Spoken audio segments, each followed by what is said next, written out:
નમસ્કાર, આપ જોઈ રહ્યા છો નેશન પ્લસ ન્યૂઝ. હું છું આપની સાથે હેતલ ભગત.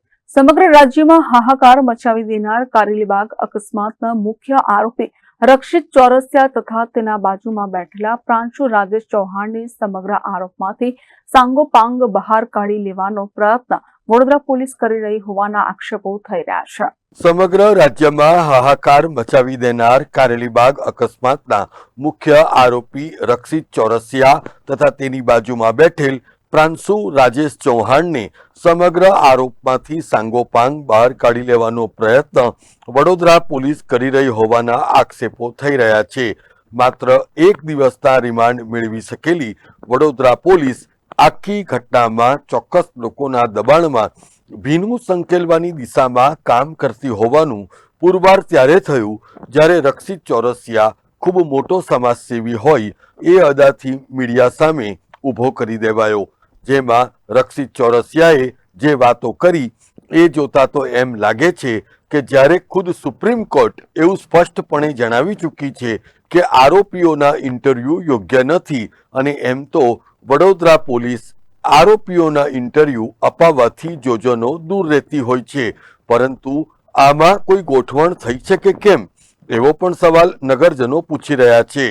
આમાં પોલીસની ભૂમિકા ઉપર સવાલ તો ઉઠશે જ, કારણ કે પોલીસે કયા ગણિત સાથે રક્ષિતનો પક્ષ ક્લિયર કરાવ્યો એવો પણ સવાલ થઈ રહ્યો છે. દર્શક મિત્રો, નેશન પ્લસ ન્યૂઝ પાસે પણ આરોપી રક્ષિત ચોરસિયાનો ઇન્ટરવ્યૂ હતો, પરંતુ અમે એ પ્રસારિત કર્યો નથી, કારણ કે એક જવાબદાર મીડિયા તરીકે અમે બિલકુલ એવું નથી ઈચ્છતા કે ફરિયાદી પક્ષનું સ્ટેન્ડ કોઈ પણ એંગલથી નબળું પડે. આ અકસ્માત થયા બાદ વાયરલ વિડીયોમાં પણ સ્પષ્ટપણે દેખાય છે કે રક્ષિત ચોરસિયા ડ્રાઇવિંગ સીટ ઉપર છે અને બાજુમાં પ્રાંશુ રાજેશ ચૌહાણ બેઠો છે. ત્યારે વડોદરા પોલીસ દ્વારા પ્રાંશુ ચૌહાણને તાજનો સાક્ષી બનાવીને મેજિસ્ટ્રેટ સામે 164 મુજબનું નિવેદન અપાવે તો જ કેસ મજબૂત બની શકે, કારણ કે આ કેસના ફરિયાદી આશિષ શાહ દ્વારા નોંધાવાયેલી ફરિયાદમાં માત્ર એક જ આરોપી રક્ષિત ચોરસિયા બનાવાયો છે. ત્યારે ઈજાગ્રસ્તો અને ફરિયાદીનો ભરોસો જીતવા માટે વડોદરા પોલીસ દ્વારા આરોપી રક્ષિત ચોરસિયા સામે નક્કર કાર્યવાહી થાય એ જરૂરી છે.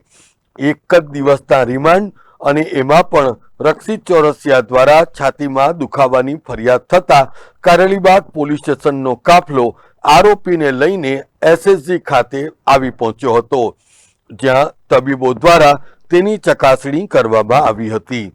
આજે બપોરે કારેલીબાગ પોલીસ દ્વારા રક્ષિત ચોરસિયા સાથે સમગ્ર ઘટનાનું રિકન્સ્ટ્રક્શન કરવામાં આવ્યું હતું. ત્યારે નિર્દોષ પરિવાર ઉપર કાળ બની ત્રાટકનાર રક્ષિત ચોરસિયાને જોવા માટે લોકટોળા પણ ભેગા થઈ ગયા હતા. નેશન પ્લસ ન્યૂઝ દ્વારા ખુલાસો કરવામાં આવ્યો હતો કે રક્ષિત ચોરસિયા અને અન્ય યુવાનોને ફતેગંજમાં હોટલ મિડ ટાઉનની ગલી પાસે એક વકીલ જોડે બેહુદગી કરવા બદલ 19મી ફેબ્રુઆરીની સમી સાંજે જ માર પડ્યો હતો. ત્યારે પોલીસ દ્વારા શું આ ટોળકી હાઈ ઓન કોકની તો આદિ નથી ને એ દિશામાં પણ તપાસ કરવી જોઈએ, કારણ કે જનરેશન ઝેડમાં આ કોડવર્ડ ખૂબ પ્રચલિત છે, જેમાં કોકેનનો નશો કરવા માટે યુવાધન હાઈ ઓન કોક કોડવર્ડનો ઉપયોગ કરે છે.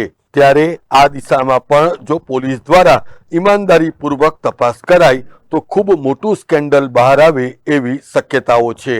પોલીસ દ્વારા રક્ષિત ચોરસિયા અને પ્રાંશુ ચૌહાણના રેપિડ ટેસ્ટ કરાવવામાં આવ્યા છે, જેનો રિપોર્ટ પોલીસ તો ઈચ્છશે ત્યારે મીડિયાને આપશે, પરંતુ અકસ્માત વેળા પણ ગાડીની અંદર ન તો દારૂની બોટલ મળી કે ન કોઈ અન્ય નશાકારક પીણું.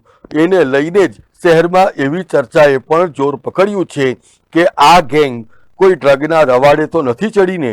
બડે બાપ કી બિગડી ઓલાદો આજે પણ વિવિધ બ્રિજ ઉપર વૈભવી કારને બેફામપણે હંકારીને રોલા પાડે છે. ત્યારે કમનસીબે વડોદરા પોલીસની સ્પીડ ગન અને ઇન્ટરસેપ્ટર એ માત્ર મધ્યમ વર્ગીય બાઇક ચાલકોને દંડ ફટકારવા પૂરતી જ સીમિત છે કે કેમ એવો પણ સોંસરો સવાલ વડોદરાવાસીઓ પૂછી રહ્યા છે.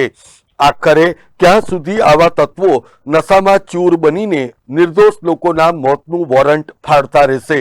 ટ્રાફિક પોલીસે આ દિશામાં પણ કડક કાર્યવાહી કરવાની જરૂર છે, કારણ કે વડોદરાના રાજમાર્ગો ઉપર ઠેર ઠેર રક્ષિત ચોરસિયા કોઈના પણ પરિવારને ખેદાન મેદાન કરવાની નેમ સાથે જ બહાર નીકળે છે, કારણ કે લીવ લાઈફ કિંગ સાઇઝ પ્રમાણે શૂન્ય મગજ અને પૈસાના જોરે વારંવાર આવી ઘટનાઓ બનતી જ રહેશે અને અંતે ભોગવવાનું તો નિર્દોષને ભાગે જ આવશે.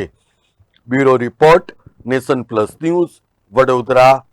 સમાચારોનો સતત અપડેટ મેળવવા માટે અમારી નેશન પ્લસ ન્યૂઝની યુટ્યુબ ચેનલને સબસ્ક્રાઇબ કરો, બેલ આઇકન દબાવો અને જોડાયેલા રહો ફેસબુક, ઇન્સ્ટાગ્રામ અને ટ્વિટર પર.